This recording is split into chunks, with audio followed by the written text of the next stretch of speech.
Atpasakojimas. Našlaičiai.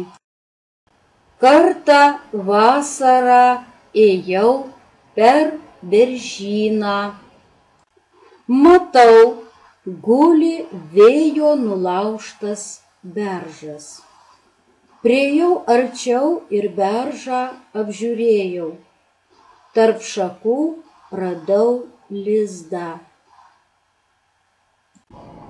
O lizde du mažus paukščiukus. Jų snapeliai buvo dideli, geltoni.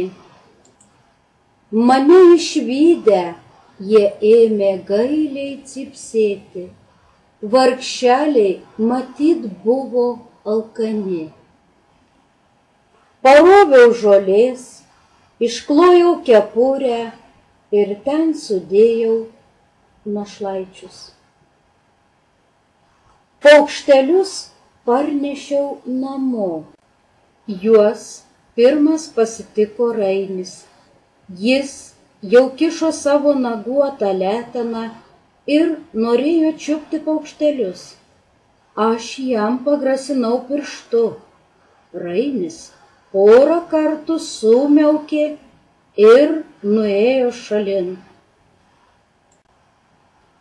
Paukščiukams pintinėlėje pataisiau minkštą ir šiltą guolį. Pintinėlę pakabinau virtuvės kampe aukštai prie sienos. Našlaičius maitinau musėmis, sliekais, drugeliais. Iš pradžių kvailiukai nemokėjo lesti. Reikėdavo pražiodinti snapelį ir įkišti kąsnelius. Po savaitės paukščiukai gerokai paūgėjo.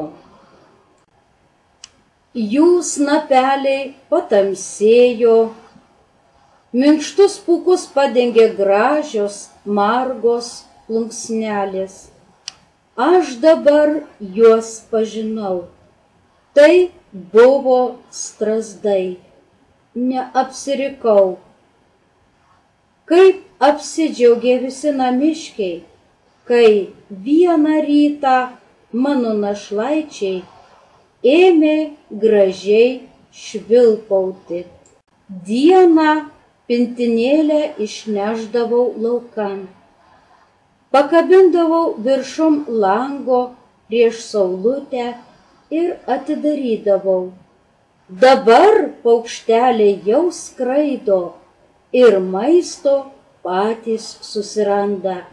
Miegoti visuomet grįžta į savo pintinėlę. Bet vieną vakarą mano giesmininkai negrįžo. Nepasirodė ir kitą dieną. Gal jie laisvėje susitiko savo draugus, o gal koks vanagas juos pagavo. Nežinau, gaila man buvo plunksnuotųjų draugų.